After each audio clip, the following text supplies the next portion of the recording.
Shalom Alaihim. Ya, sebelum kita akan masuk ibadah, perkenankan saya akan mengumumkan beberapa hal berkaitan dengan kegiatan ibadah di gereja kita. Ya, yang pertama adalah ibadah keluarga ya, yang tetap diselenggarakan secara online jam 18.30 hari Jumat. Jemaat di GPT Saut Ratap juga Kepuan Sikap ya bergabung menjadi satu. Bacaannya ada di dalam Efesus semua pasal. Yang kedua adalah ibadah umum hari Minggu tanggal 1 November tetap diadakan jam 8 pagi ya, bagi keluarga muda, juga pemuda, pemudi ya. Sedangkan untuk lansia juga anak-anak yang masih di bawah 12 tahun ya, boleh mengikuti ibadah online di rumah. Link akan di-share ya pada hari Minggu ya, akan diumumkan kemudian. Sedangkan ibadah sekolah minggu tetap jam 8.15, gabungan antara GPT Saut Ratap dan GPT Kepuan Sikap ya. Ibadah online ini ada di WhatsApp group ya, yang sudah diatur oleh para guru sekolah minggu ya. Demikian pengumuman yang sudah kami bagikan. Biarlah setiap jemaat di tempat ini boleh tetap bertekun ya, jangan menyerah sampai Tuhan Yesus datang kedua kali nanti. Amin, Bapak Ibu Saudara. Ya, kita mau siapkan hati kita ya, seluruh kehidupan kita untuk kita mau mengiring Dia lebih lagi, mengikut Dia lebih lagi, karena kita adalah miliknya, kita ada ciptaan baru. Tuhan mau kita hidup seturut dengan kehendak-Nya. Kita mau merenungkan kembali kebaikan Tuhan dalam hidup kita ya. Tidak akan pernah satu kata penyesalan pun ya, saat kita mengiring Yesus. Walau ada banyak rintangan, walau ada banyak cobaan, kita tetap setia.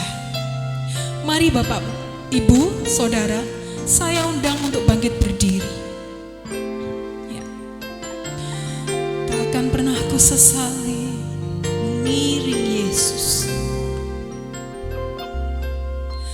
takkan pernah ku sesali mengiring Yesus sepanjang hidupku, lewati lembah air mata, ku saksikan kemuliaan-Mu dinyatakan.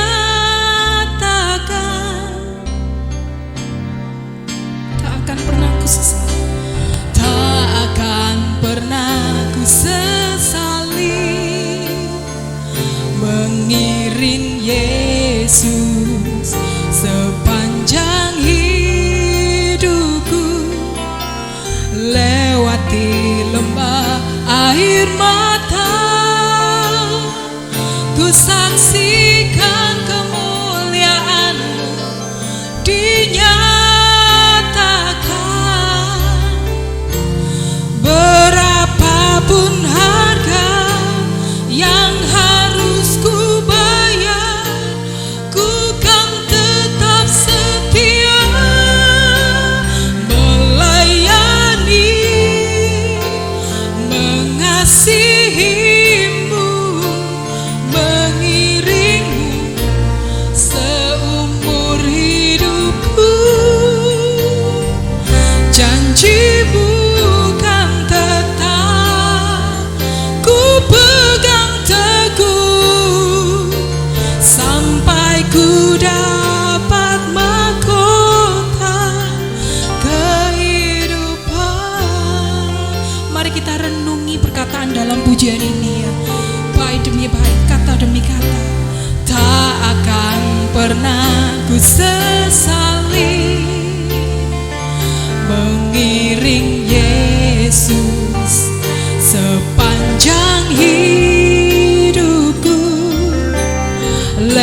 melewati lembah air mata, ku saksikan kemuliaan-Mu dinyatakan. Berapapun harga yang harus ku bayar, ku kan tetap setia melayani, mengasihi-Mu, mengiring-Mu seumur hidupku. Janji-Mu kan tetap ku pegang teguh, sampai ku dapat mahkota melayani, mengasihi-Mu, mengiring-Mu seumur hidupku. Janji-Mu kan tetap ku pegang teguh, sampai ku dapat mahkota melayani, mengasihi-Mu, mengiring-Mu seumur hidupku. Janji-Mu kan tetap ku pegang teguh, sampai ku dapat mahkota kehidupan.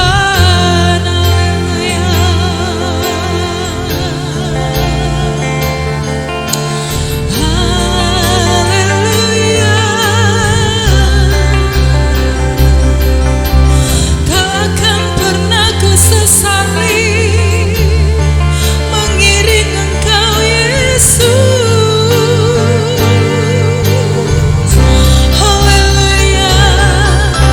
Ini kami Tuhan, ini kami Bapa. Mari kita angkat hati kita sembah Dia, kita agungkan namanya. Haleluya, haleluya.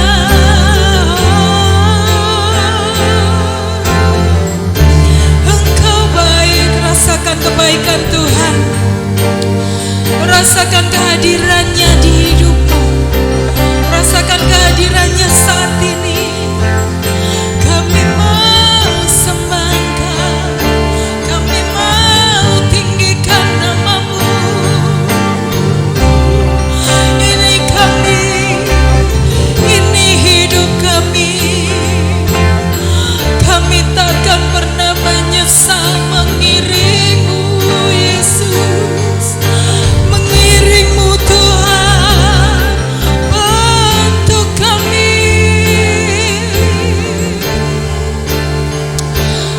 pulihkan hidup kami.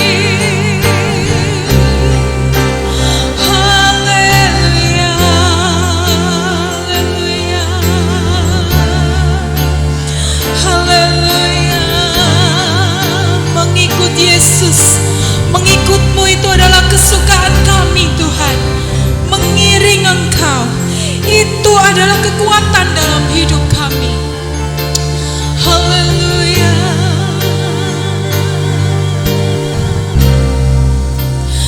Mengikut Yesus itulah kesukaan hatiku. Ku lepas semua hakku untuk mengenal kehendaknya di hidupku. Mengiring Yesus itulah kekuatan hidupku.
Ku yakin anugerahnya mampu jadikanku hamba yang berkenan selalu. Katakan dengan iman, mengiring Yesus, itulah kesukaan hatiku. Ku lepas semua hakku untuk benar Tuhan mengenal kehendaknya di hidupku. Mengiring Yesus, itulah kekuatan hidupku. Ku yakin anugerahnya mampu jadikanku hamba yang berkenan selalu. Haleluya.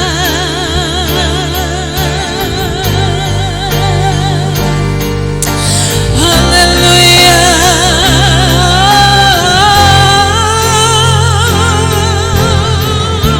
Ini kami mau mengiringmu, kami mau mengikutmu. Itu kesukaan hati kami, kekuatan hidup kami. Kami mau melepas semua hak kami. Kami mau membayar harga. Itu harga dari mengiringmu Yesus. Ini kami, pakai kami. Haleluya.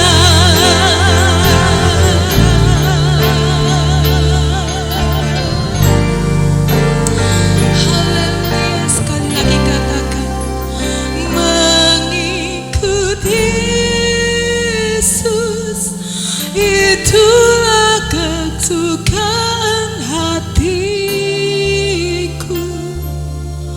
Ku lepas semua hakku untuk mengenal kehendaknya di hidupku.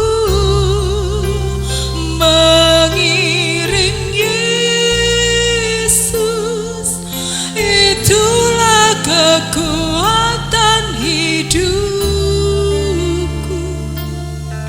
Ku yakin anugerahnya mampu jadikanku hamba yang berkenan selalu. Sekali lagi katakan, mengikut Yesus, itulah kesukaan hatiku. Ku lepas semua hakku untuk mengenal kehendaknya di hidupku. Mengiring Yesus, itulah kekuatan hidupku. Ku yakin anugerahnya mampu jadikanku hamba yang berkenan selalu.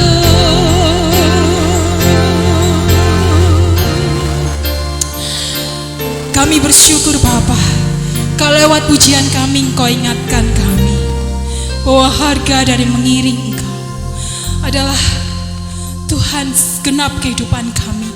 Kami melepas kehidupan kami karena tidak ada satu hak pun kami dalam hidup kami. Engkau yang bertahta dalam hidup kami. Engkau menjadi raja dalam hidup kami. Seringkali kami lupa. Ampuni kami Bapa, ampuni kami. Pulihkan hati kami saat ini. Pulihkan komitmen kami saat pagi hari ini. kami mau mengikut Engkau dengan setia. Bapa, saat ini kami mau menaikkan setiap puji-pujian kami dalam hadirat-Mu.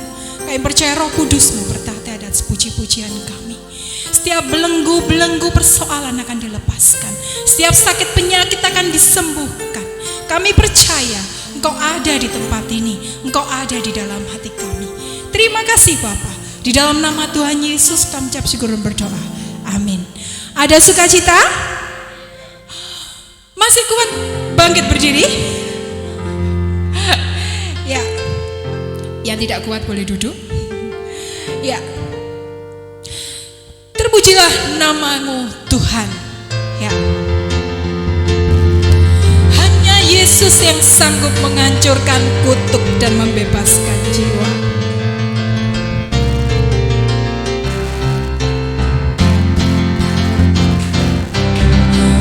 Terpujilah nama-Mu Tuhan, kuat dan penuh kemuliaan. Satu suara kami nyatakan, kebesaran-Mu tetap selamanya. Terpujilah, terpujilah nama-Mu Tuhan. Ajaib dan penuh keagungan, satu hati kami nyatakan, kerajaan-Mu kekal selamanya. Oh, oh, oh, oh, oh, oh. Engkaulah Raja atas dunia, yang menghancurkan kutuk dan membebaskan jiwa. Kami bersorak, bertepuk tangan. Engkau Tuhan berjaya dan memerintah untuk selamanya.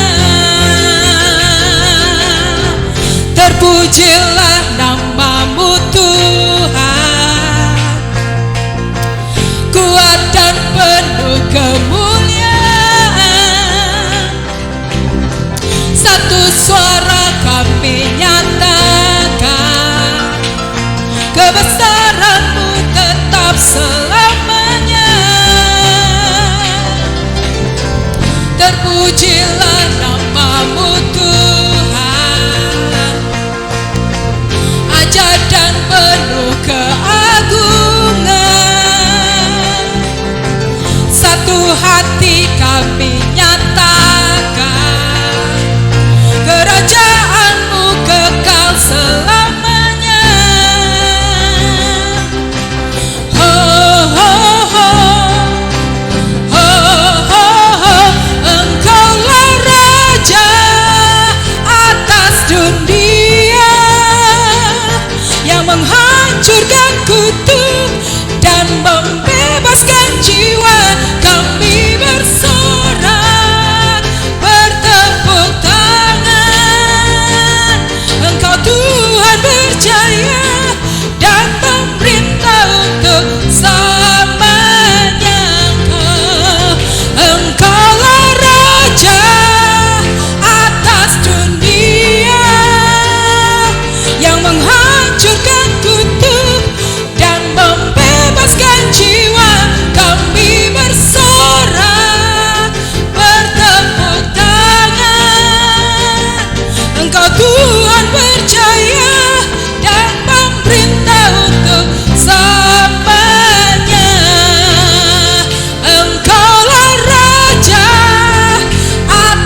Saya undang ya untuk petugas persembahan maju ke depan.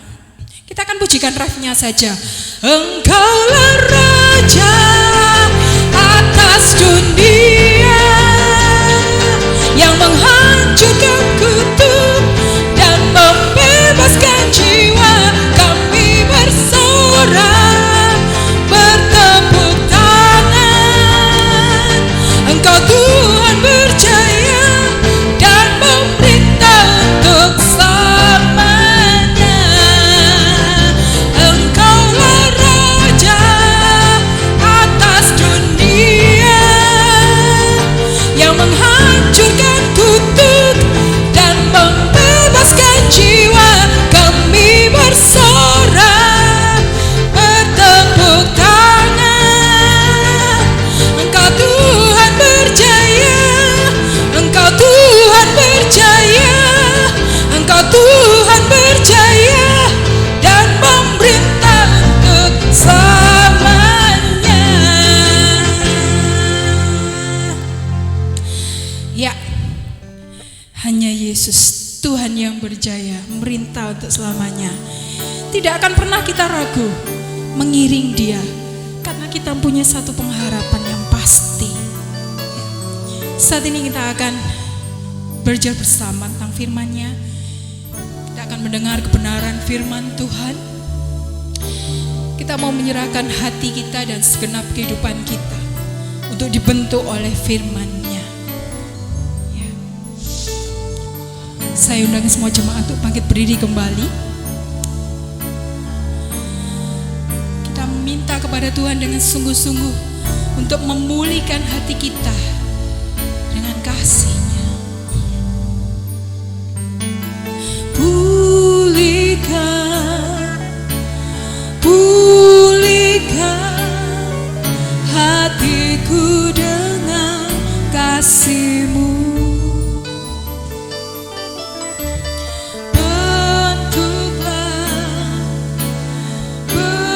Bentuklah hatiku jadi seperti-Mu.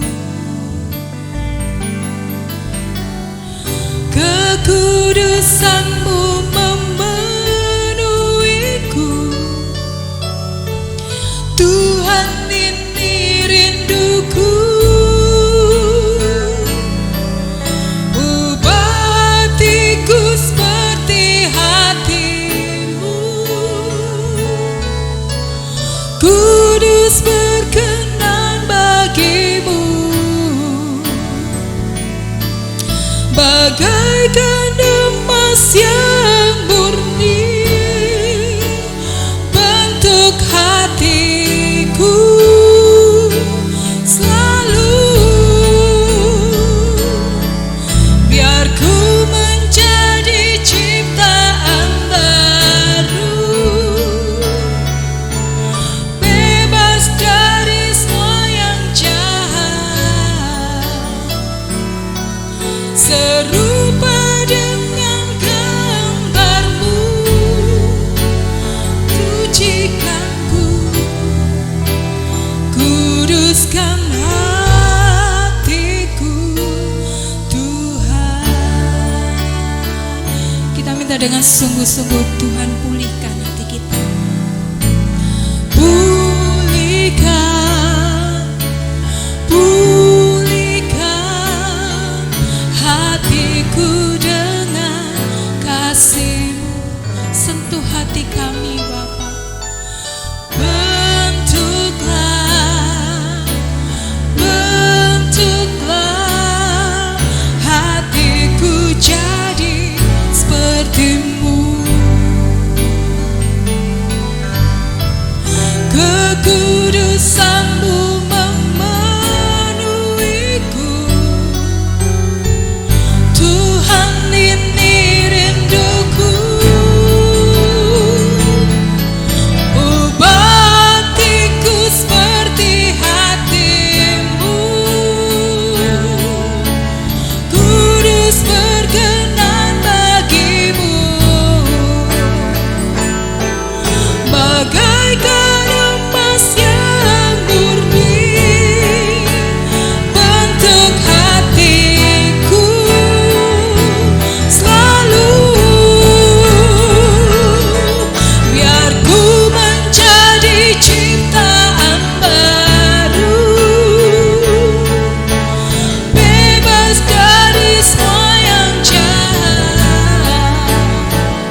Saya undang untuk Bapak Gembala maju ke depan. Bagaikan emas yang murni bentuk hatiku selalu, biar ku menjadi ciptaan baru,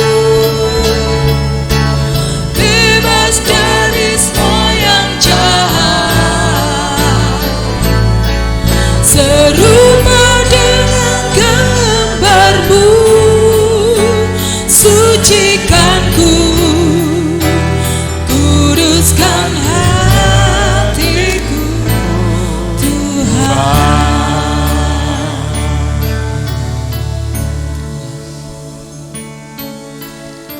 Kami bersama-sama mengucap syukur dan terima kasih Bapa, karena hadirat-Mu telah membungkus kami dan menyembunyikan kami dari kesibukan dunia ini. Dan kami ingin mendengarkan suara firman-Mu untuk menjadi ajaran bagi hidup kami, agar kami menempatkan diri di dalam kebenaran-Mu.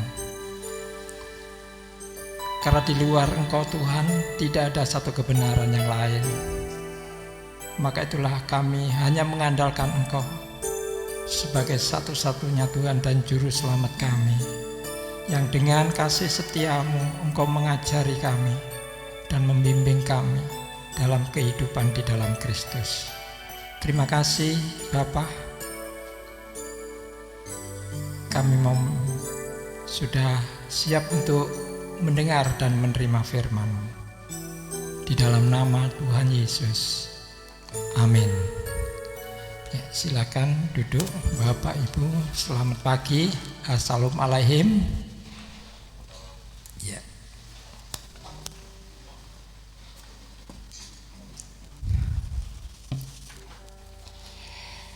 Kita boleh bersama-sama kembali. Ya, kita sama-sama belajar untuk mengenal kebenaran dan mengenal Tuhan Yesus ya, secara benar ya. Karena hari-hari seperti hari ini gitu ya, banyak sekali kebenaran-kebenaran yang lain muncul di tengah-tengah kita. Kalau kita tidak bisa cross check ya dengan firman Tuhan sebagai kebenaran ya, yang di dalam Injil itu ya, kita tidak tahu nanti akan mana yang benar, mana yang lebih benar gitu ya. Tapi kami atau kita sama-sama bersyukur bahwa kita masih diberi kesempatan untuk bisa memahami tulisan Alkitab kita sebagai firman Tuhan itu ya. Hari ini akan saya beri judul pertolongan yang terlambat. Pertolongan yang terlambat. Ini bukan berarti Tuhan itu lambat di dalam menolong, tidak. Ya, ini sekedar judul ya. Judul itu bisa bagaimana kita membuat satu judul yang bisa menarik gitu ya. Jadi ini sekedar judul ya. Tapi secara manusiawi memang wah ini kok terlambat Tuhan itu ya. Ya itu. Ya, tapi Tuhan itu mempunyai rencana yang mutlak yang tidak bisa kita bantah. Ya. Justru kita akan mengagumi ya tindakan-tindakan Tuhan. Ya. Yang mungkin bagi kita nggak tepat gitu, tapi jauh lebih tepat lagi. Ya. Kita baca di dalam sama-sama di dalam Injil Lukas pasal 8 ayat 40 sampai 42.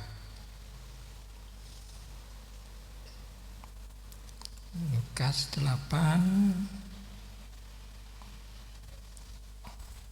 ya, ayat 40 sampai dengan 42 ya. Tuhan Yesus membangkitkan anak Yairus dan menyembuhkan seorang perempuan yang sakit pendaran, yaitu judul di Alkitab. Bunyinya demikian, kalau kita awali ayat 40. Ketika Yesus kembali, orang banyak dia, sebab mereka semua menanti-nantikan dia. 41. Maka datanglah seorang yang bernama Yairus. Ia adalah kepala rumah ibadat. Sambil tersungkur di depan kaki Yesus, ia memohon kepadanya supaya Yesus datang ke rumahnya. Karena anaknya perempuan yang satu-satunya yang berumur kira-kira 12 tahun hampir mati, ya. Dan perjalanan ke situ desak-desak orang banyak. Ya, ini.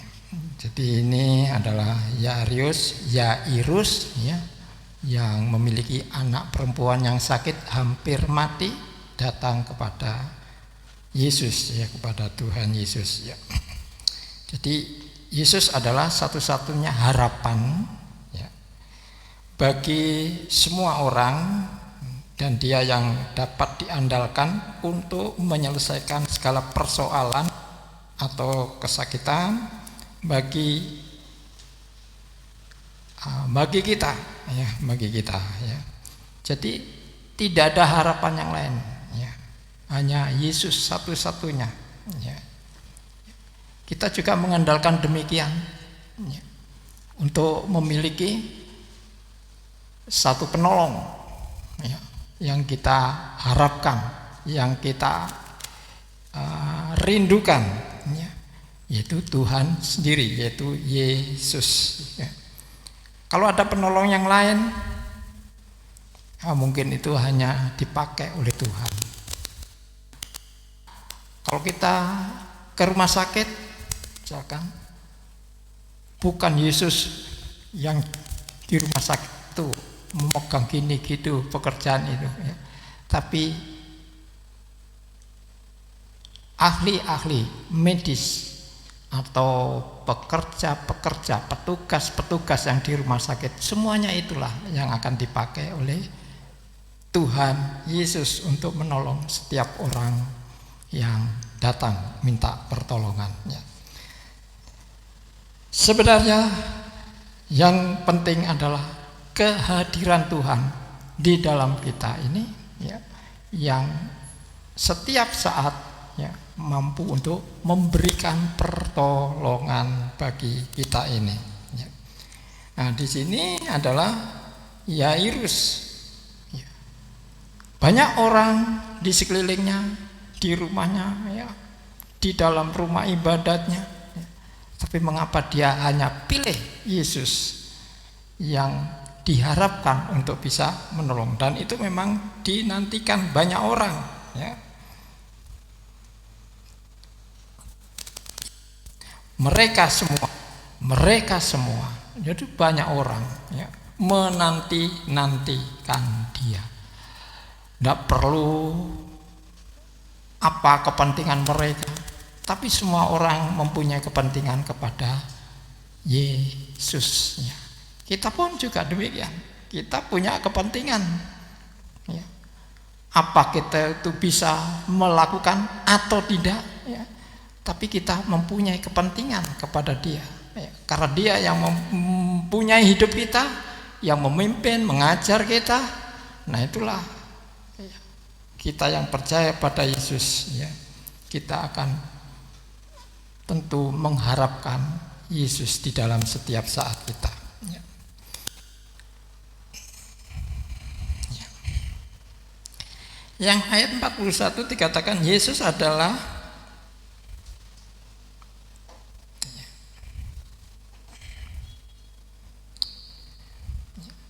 di Yesus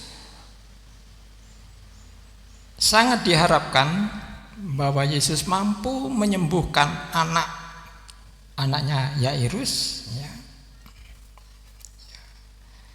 yang hampir mati, dan mohon untuk Yesus datang ke rumahnya, ya. Jadi Yairus ini menjemput Yesus, memohon kepada Yesus untuk datang ke rumahnya karena dia tidak bisa membawa anaknya ya, yang sakit itu. Ya, maka dia mengundang Yesus untuk masuk datang ke rumah. Nah, dan Yesus pun mau. Yesus bersedia untuk datang dan untuk menolong kesulitan Yairus ini. Kita lihat begitu sosok tubuh atau sosok kehidupan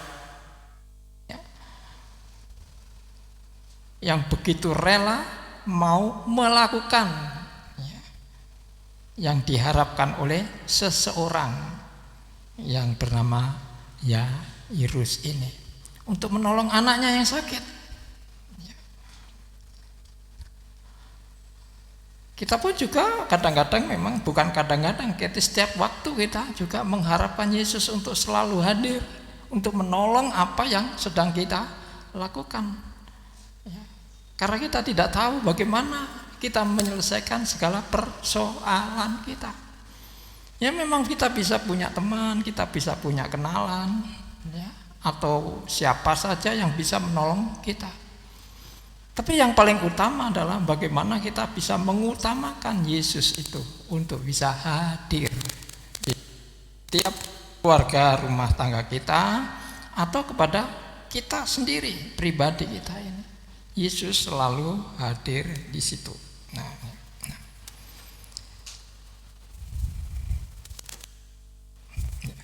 Dari itu, bagaimana Yesus datang ke rumah Yairus ini? Nah, ini yang harus kita lihat di sini. Apakah Yesus tepat waktunya untuk menolong anaknya yang sakit itu?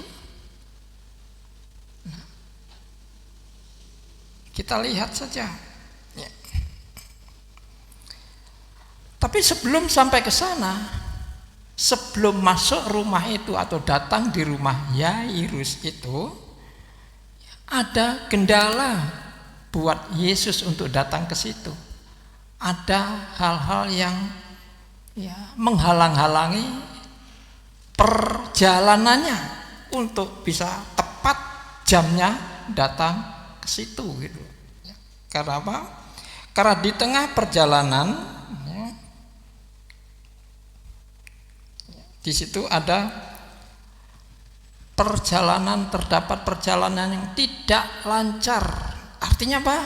Berdesak-desakan. Banyak orang mengikuti perjalanan Yesus sehingga berdesak-desakan. Yesus tidak bisa jalan secara cepat-cepat untuk datang di rumah itu. Karena banyak orang memang. Ya. Bisa kita ketahui, ya. Kalau kita lihat di pawai-pawai atau di gerak-gerak jalan gitu, kalau yang melihat banyak, wah, kalau tidak ada tim yang mengamankan jalan yang dilaluinya itu, ya akan menghambat orang yang bergerak jalan itu atau yang pawai itu. Nah, tentu harus disisihkan penghalang-penghalang itu atau orang-orang yang melihatnya itu. Karena banyaknya orang itulah menjadi penghalang perjalanan Tuhan Yesus sampai ke rumah itu. Yang kedua adalah dihadang oleh seorang perempuan yang sedang sakit pendarahan. Ada pelayanan di situ walaupun tidak terlalu lama. Tapi sempat berhenti, sempat bertanya. Itulah menjadi penghalang perjalanannya Yesus. Ya. Itu akan membuat kedatangan Yesus di rumah Yairus itu terhambat atau terlambat. Nah, kalau kita dan begitu, kalau kita yang jadi Yairusnya ada hal-hal seperti itu, waduh, gimana hati kita? Cepat-cepat anak saya ini sudah hampir mati, dikatakan tadi hampir mati. Artinya sakit keras, harus dengan keadaan yang darurat untuk menolong itu. Jangan sampai terlambat. Ya. Kalau sakit terlambat, sudah tidak tertolong lagi. Mungkin dokter sudah angkat tangan, atau kalau dibawa ke rumah sakit, aduh sudah napasnya sudah hampir habis. Bisa mati di tengah jalan. Tapi ini bukan si sakit yang berjalan, tapi Yesus yang berjalan. Yang di rumah, aduh nggak datang-datang. Apakah Yesus mau atau tidak? Apakah Yairus itu berhasil menemui Yesus atau tidak? Kita yang minta pertolongan pun demikian, yang cepat. Kita sudah keinginan satu yang cepat. Ya. Kalau masak mie harus cepat, kalau sego goreng harus cepat, yang maem selalu kan gitu. Nah, ini manusiawi memang. Kalau kita juga minta pertolongan, ya pertolongan kepada Tuhan, Tuhan cepat gitu. Ya. Kalau enggak, kita akan lebih sulit lagi gitu ya. Kalau tidak, kita lebih menderita lagi. Nah, itulah maunya kita. Ya. Tapi memang ini adalah halangan bagi Yesus untuk datang ke tempat itu. Dan ternyata bagaimana? Kejadian selanjutnya. Ya, kita ayat 50, coba. Kita loncati saja.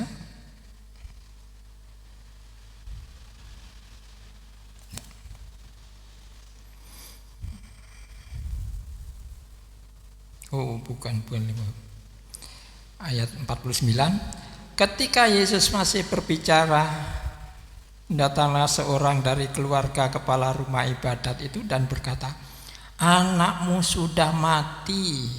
Jangan engkau menyusahkan guru." Ada berita di tengah jalan. Jadi benar, belum sampai ke tempat itu, anak ini yang tadinya hampir mati jadi mati. Sudah. Kalau terjadi demikian ini, bagaimana kita menghadapi keluarga kita yang seperti itu? Mungkin penyesalan kita yang luar biasa. Mungkin kita sudah tidak akan bisa berpikir lagi. Mungkin kita menyalahkan satu dengan yang lain. Kamu sih tidak cepat-cepat. Wah, macam-macam tuduhan, ya, macam-macam alasan yang dilontarkan sampai anak itu tidak tertolong. Ini berita kematian sudah datang. Yesus masih di tengah jalan. Apakah tidak ribut di rumah? Apakah tidak ada tangisan di rumah? Ya, kesusahan tentu akan lebih daripada waktu dia masih dalam keadaan sakit. Harapan pun sudah lepas, sudah hilang, tidak ada lagi harapan yang ada di dalam rumah. Ya, Yairus itu. Ya, sebagai manusiawi kita memang itulah. Kalau sudah mati mau apa? Sudah, inilah terlambat. Berarti bahwa Yesus datang terlambat dan persoalannya selesailah sudah. Kalau sudah tidak ada harapan lagi. Ya. Jadi Bapak Ibu, ini loh keadaan kita. Ya. Coba kalau kita punya persoalan, kita punya masalah, kalau kita minta tolong dan belum datang pertolongan itu, lalu terjadi sesuatu yang di luar dugaan kita, apa jadinya? Bagaimana hati kita, bagaimana perasaan kita? Ya, kita tidak bisa berbuat apa-apa lagi. Hanya mengatakan terlambat sudah. Ya. Nasi sudah menjadi bubur. Mau dijadikan nasi yang sehat lagi sudah tidak bisa. Ini kenyataan. Ya. Dia hanya bisa gerundel. Mengapa Tuhan Engkau datang terlambat? Ini loh berita kematian sudah mendahului dari kedatanganmu untuk menolong ini. Iya. Apa yang sudah diharapkan setelah ada kematian? Hanya besok hari kebangkitan. Hanya itu. Oh, nanti kan kita ketemu lagi besok, nanti kita sama-sama kan sudah dibangkitkan, kita kan besok kan masih waktu yang akan datang yang tidak bisa kita katakan itu terjadi. Maunya kita sekarang ini yang terjadi, ya. Maunya sekarang ini dia yang mendapatkan pertolongan lebih dulu, gak bisa menolong atau tidak, tapi ada ditangani. Dan sekarang ini belum ditangani, sudah ada kematian yang timbul.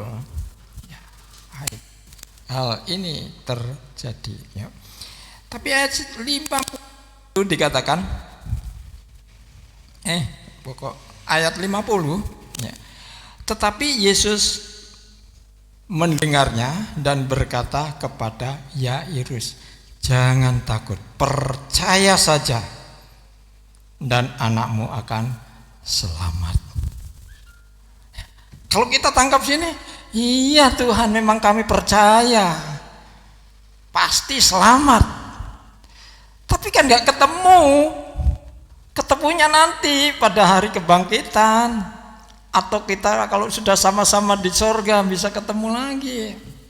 Ya, kita percaya pada Tuhan, maka itu saya datang. Engkau berfirman, percayalah, ya. Siapa percaya tidak binasa melainkan beroleh hidup yang kekal, ya. Barang siapa yang percaya akan mempunyai hidup yang kekal. Memang ini selamat, tapi selamat yang diharapkan oleh setiap orang ya saat ini sama-sama selamat, sama-sama hidup, sama-sama bersama-sama gitu. Bukan nanti Tuhan, bukan nanti. Ya. Pengertian kita sebagai manusiawi dengan pengertian Tuhan akan jauh berbeda. Jalanku bukan jalanmu. Ya. Rencanaku bukan rencanamu. Inilah kita lalu bagaimana sebagai manusia untuk berlaku, menyesuaikan diri, berserah diri untuk dicocokkan dengan waktunya Tuhan. Ini lain lagi bagi kita manusia. Kita maunya memang cepat-cepat, tapi Tuhan gak mau cepat-cepat. Tuhan punya waktu. Kita maunya sekarang ditolong, tapi Tuhan lain cara Tuhan. Tapi Tuhan meyakinkan, dikatakan jangan takut, percaya saja dan anakmu akan selamat. Bagaimana kita bisa menerima secara utuh perkataan Yesus ini? Bagaimana kita bisa menerima utuh firman Tuhan yang kami dengar atau yang kami baca misalkan? Itulah persoalan bagi kita sebagai orang-orang percaya ini, ya. Dalam menghadapi atau menerima keadaan firman Tuhan di dalam hidup kita ini. Bagaimana secara utuh bisa kita mengerti rencana Tuhan. Perlu pengorbanan, perlu pengendalian diri, perlu kesabaran. Orang-orang percaya, orang-orang Kristen ini, ayo kita membangun hati yang seperti ini. Bagaimana kita bisa bersabar menghadapi segala masalah yang sedang kita hadapi, yang sedang kita alami ini. entah itu senang atau tidak senang. Tapi bagaimana kita menanggapi masalah ini secara utuh untuk bisa kita terima syukur ini. Ya, ini perjuangan bagi kita untuk membangun iman yang benar-benar murni. Ya. Tanpa pengertian, ya, tentu saja kita tidak akan sampai kepada iman kita ini. Kita memang diberi iman, tapi iman perlu pengertian, perlu pengetahuan, perlu pengajaran sampai kita mengerti tentang hal beriman ini. Sebab Tuhan masih memberikan waktu, jangan takut. Sambil berjalan menuju ke rumah itu, Tuhan mengatakan, jangan takut, anakmu akan selamat. Bukankah ini memakan waktu? Walaupun itu beberapa menit saja, mungkin tidak sampai 1 jam, tapi memerlukan pengertian, memerlukan kesabaran. Bagaimana Yairus menahan hati mendengar kabar anakmu sudah mati, yang satu anakmu selamat. Nah ini mana yang bisa dipilih, mana yang bisa ditangkap ini? Mungkin bagi Yairus bisa, karena memang ada blegernya Tuhan Yesus. Tapi kita bukan melihat, tapi melihat dengan iman, bukan dengan penglihatan kita ini.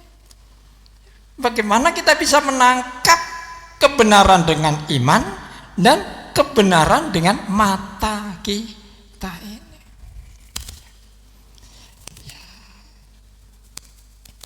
Inilah olah kita yang kita hadapi sehari-hari, Bapak Ibu. Tidak semudah itu, aku percaya sama Tuhan, aku punya iman. Ya, tidak semudah itu. Karena apa? Karena mata kita, telinga kita ini masih kerja kok. Indra kita ini masih normal. Indra kita ini masih bisa menangkap segala sesuatu. Dan ini ada hubungannya dengan batin kita, dengan roh jiwa kita ini. Di samping di pihak lain ada firman yang mengatakan, dan itu harus kita tangkap pula sebagai satu kenyataan melalui iman. Nah ini loh yang bikin sulit kita itu seperti ini. 2 pertimbangan ini yang harus kita pegang dan tidak bisa kita lakukan bersama-sama. Tentu salah satu, menurut iman atau menurut mata kita yang mendengar, atau telinga kita, mata melihat yang telinga mendengar ini. Nah ini kita menghadapi ini sama-sama berjalan menuju kepada satu titik. Ya, nanti titiknya itu gimana? Ya, jadi penuh pertimbangan di dalam diri kita ini. Ya, perlulah kita melegakan diri untuk bisa menundukkan diri yang penuh dengan ketaatan dan kesetiaan, harus tunduk kepada Tuhan. Kalau tidak ketemu iman kita nanti, nggak ketemu dengan pertolongan Roh Kudus, ya, tentu kita akan melakukan upaya-upaya kita menurut akal sehat atau pengertian kita ini. Jika ada satu kesaksian, mungkin barangkali ada yang katakan, ya, saya membangun rumah ibadah habis sekian juta, ya, saya berdoa minta kepada Tuhan dananya untuk bisa membangun rumah ibadah. Dilala ada orang bawa uang, saya diberi pinjaman. Kira-kira benar enggak Tuhan seperti itu? Tuhan yang kita mintai dana, orang lain datang memberikan pinjaman dengan bunga, tidak pakai bunga, angsuran sekuatmu, misalkan Betulkah itu? Kira-kira ayo kita pikir bersama-sama sih. Apakah cara Tuhan begitu? Nah, kalau tidak bisa nyaur gimana? Jadi hutang. Hutang itu menurut firman Tuhan benar atau tidak kan gitu. Nah, orang tidak akan berpikir sampai ke sana. Pokoknya, wah sudah, inilah jawaban doaku, diterima saja.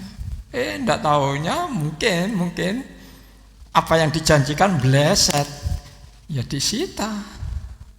Ya, sebab ada kejadian seperti ini. Pakailah ini pekerjaan Tuhan.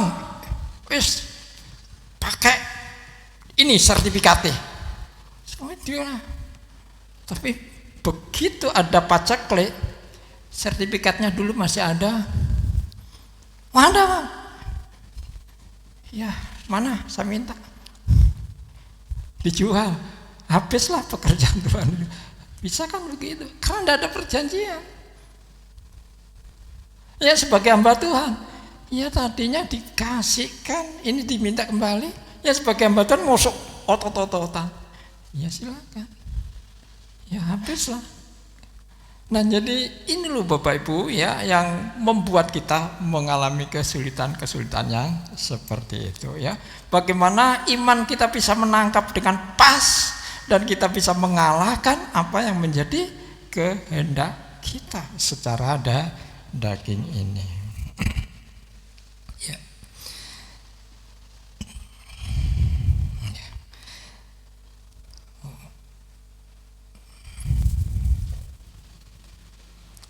Ayat 51.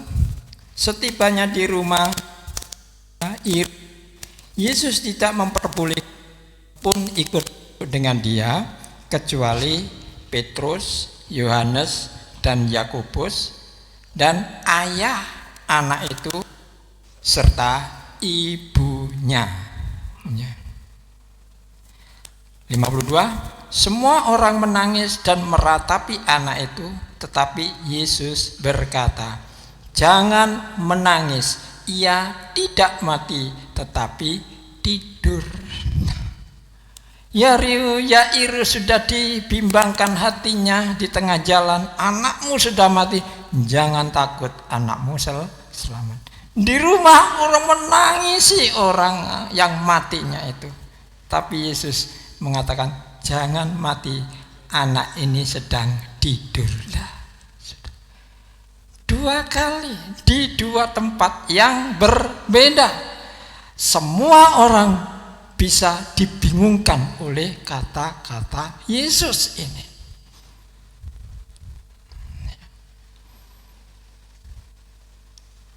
Bukankah Yesus berkata, bukankah itu juga berfirman, bukankah itu harus ditangkap dengan iman? Dan itulah yang dikatakan dengan bagaimana iman itu bekerja. Inilah pelajaran orang pada saat itu. Baik perseorangan secara Yairus dan orang kelompok ini. Semuanya akan berpikir, semuanya menangkap kata-kata Yesus itu nyeleneh. Bisakah dipercaya orang ini? Karena sudah jelas mata melihat mati. Tapi Yesus mengatakan tidur. Memang saat itu memang membingungkan. Bagi kita memang kita sudah membaca, oh enteng. Tapi coba kalau kita pikirkan, seandainya kita hidup pada saat itu, apa yang harus kita lakukan? Tentu kita akan sama dengan orang yang ada di situ. Ya mati yang ada. Bukan tidur. Bukan selamat yang terjadi, tapi kematian yang terjadi.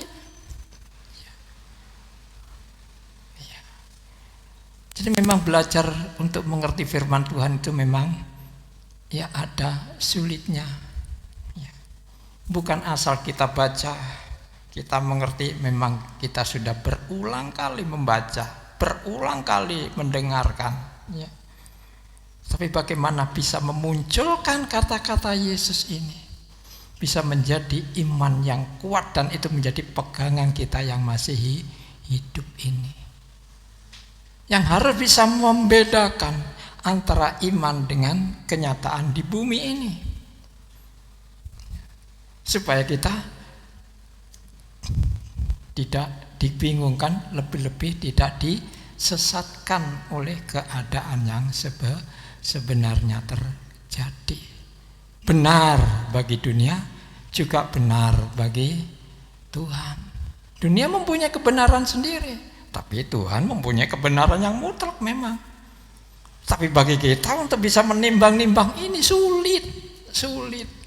Ya, kalau kita terjun ke sini sendiri, kebimbangan tentu muncul di dalam diri. Ya, itulah kesulitan-kesulitan yang kita alami. Ayat 50. Mereka menertawakan dia karena mereka tahu bahwa itu anak itu telah mati. Ya, kita tentu mengolok-olok Tuhan. Berapa banyak orang yang lemah imannya, ya yang gereja aja terus, ya gak mangan lah, gak nyambut gawe lah. Kadang-kadang kan ada ya ucapan-ucapan begitu. Kalau dulu tahun 70-an itu orang tua ini tadi pendeta mangan kerikil lah gitu. Kalau sekarang ini berebut jadi pendeta. Tapi zaman 70-an, jangan harap orang ada cita-cita jadi pendeta ya. Apa anaknya, apa mantunya sudah mangan watu lah kan gitu. Ya enggak tahu. Zaman sekarang ini sudah berubah. Mana yang benar? Ya cobaan saja. Kita coba saja mana yang benar gitu ya. Sangat-sangat membingungkan ini. Tapi kita perlu berhikmat yang dari Tuhan agar kita bisa membedakan antara iman dan kejadian-kejadian di bumi ini. Ayolah kita melihat situasi sekarang ini, ya, situasi pandemi ini. Demikian juga ada yang imannya kokoh, ada yang imannya ngawur, betul-betul pakai hikmat dan lain sebagainya. Wah, itu macam-macam seperti itu tanggapan orang-orang percaya kita. Nah, bagaimana yang sebenarnya, yang betul-betul pakai iman yang benar? Ya, ini lebihlah kita perlu mengkaji dan perlu belajar lebih jauh lagi. Ya. Lalu Yesus memegang tangan anak itu dan berseru katanya, "Hai anak, bangunlah." Maka kembalilah roh anak itu. Seketika itu juga ia bangkit berdiri. Lalu Yesus menyuruh mereka memberi anak itu makan. Nah, ini baru, disinilah baru jelas ya. Setelah ini, jadi Yesus tidak menyembuhkan anak mati atau anak yang sakit, tapi justru Yesus membangkitkan anak yang mati. Ya, inilah secara judul ya, saya beri judul pertolongan yang terlambat. Sebenarnya tidak terlambat, tapi justru Yesus ingin menunjukkan pekerjaan yang lebih besar lagi, yang mustahil gitu bagi kita. Orang mati bisa hidup, mustahil lah gitu. Tapi Yesus ingin melakukan itu di depan banyak orang ya, agar Yesus bisa menunjukkan perbuatan-perbuatan Roh Kudus yang besar itu ya, kepada dunia ini, agar dunia ini bisa melihat siapakah Yesus itu. Nah, dengan demikian kita bisa belajar di sini ya. Jadi kita tidak usah tergesa-gesa untuk memutuskan aku punya iman dan lain sebagainya. Lebih baik kita berdoa kepada Tuhan yang baik ya, minta terangnya supaya bisa menerangi kita dan kita bisa menangkap apa yang menjadi rencana Tuhan. Jadi rencana Tuhan ini tidak menyembuhkan yang sakit, tapi Tuhan ingin membangkitkan orang yang mati. Ya. Kalau dilihat bagaimana ya, kehebatannya, ya, tabib juga bisa menyembuhkan. Ya, kalau Tuhan hanya sekedar menyembuhkan, maka Tuhanlah disebut tabib. Tidak boleh memegang gelar Tuhan. Ya. Tapi Tuhan tidak menyembuhkan, tapi justru Tuhan menghidupkan atau membangkitkan orang yang mati. Siapa yang bisa mengerjakan ini? Tidak ada satu orang pun di dunia ini yang bisa melakukan pekerjaan kalau tidak Tuhan sendiri. Ya. Mana yang lebih besar? Inilah juga membangun iman yang lebih besar daripada kita. Bukan sekedar membangun iman kesembuhan, tapi iman yang membangkitkan orang mati. Jadi pelajaran ini membuat kita, ya, membuat kita, iman kita semakin kuat, semakin besar sebetulnya. Ya, karena bukan hanya iman kesembuhan. Demikian juga yang kita kerjakan di dalam Kristus juga pekerjaan-pekerjaan yang besar sebetulnya, bukan pekerjaan-pekerjaan yang kecil. Tapi mengapa kita tetap kecil? Mengapa kita hanya mempengaruhi perkara-perkara yang kecil, bukan perkara yang besar? Ya, bagi diri kita bisa mungkin melihat yang sampai ke situ, memang kemampuan kita ke situ. Tapi kalau kita lihat dari sisi firman Tuhan, itu adalah satu pekerjaan yang besar. Ya, karena Tuhan sudah membagi-bagikan yang seperti itu. Mengapa ada orang kaya? Mengapa ada orang miskin? Mengapa ada orang yang bisa dikuduskan? Mengapa ada orang yang tidak bisa disucikan? Gitu. Itulah yang ada di dalam kita. Jadi mari kita berdoa. Demikian firman Tuhan yang bisa kita pelajari hari ini. Kita bisa membangun iman yang lebih besar lagi, ya. Karena firman Tuhan dan Tuhan Yesus sendiri yang akan mengajar kita lebih-lebih lagi. Bukan hanya kehidupan yang sementara, tapi kehidupan yang kekal. Bukan perkara-perkara yang kecil, tapi perkara-perkara yang besar. Bagaimana cara menangkap kita ini? Daya tangkap kita ini untuk bisa menangkap yang sisi yang lebih besar lagi di dalam Kristus Yesus. Amin.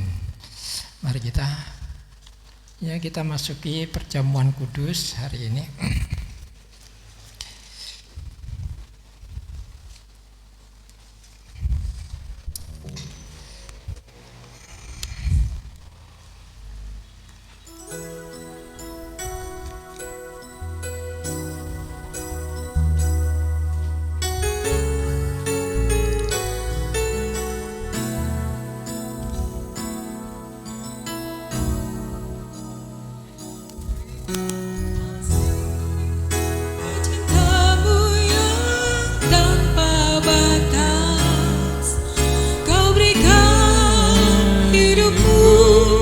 Jadikanku berharga, terima kasih.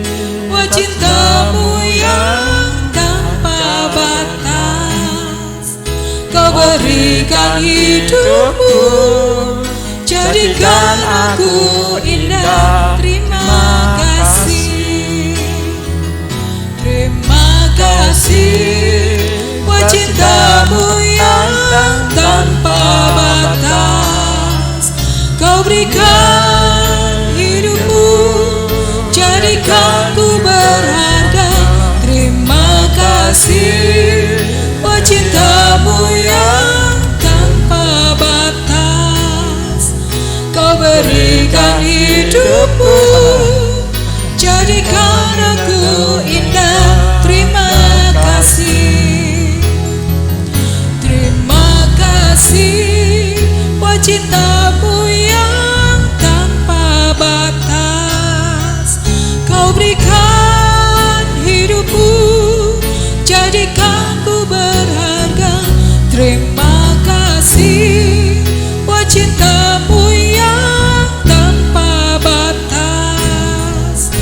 Kau berikan hidupmu, jadikan aku indah. Terima kasih, terima kasih. Wah, cintamu yang tanpa batas. Kau berikan hidupmu, jadikan ku berharga. Terima kasih. Wah, cintamu yang tanpa batas. Kau berikan hidupmu, jadikan aku indah. Terima kasih.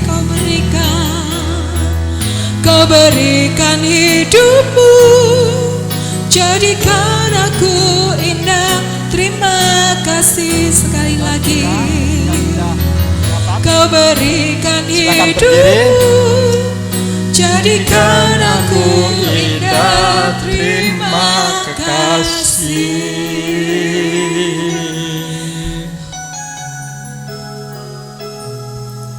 Mari kita angkat roti ke atas, dan saya akan membacakan satu firman.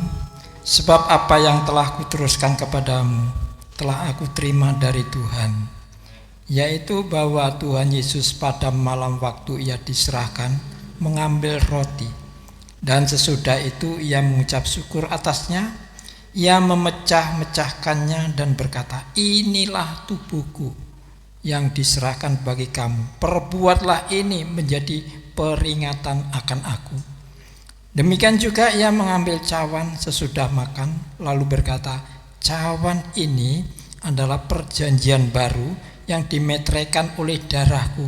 Perbuatlah ini setiap kali kamu meminumnya menjadi peringatan akan aku. Sebab setiap kali kamu makan roti ini dan minum cawan ini, kamu memberitakan kematian Tuhan sampai ia datang. Bukankah roti yang kita pecah-pecahkan adalah persekutuan dengan tubuh Kristus? Haleluya. Mari kita makan bersama-sama dalam nama Tuhan Yesus.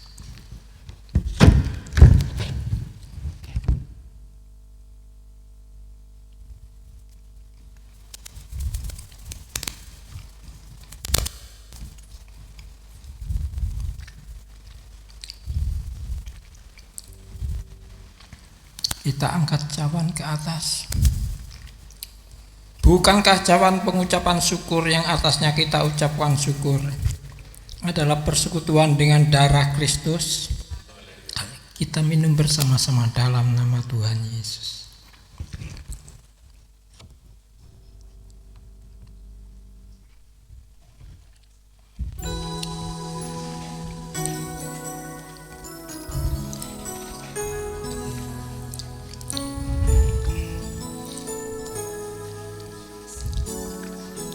Terima kasih Bapa.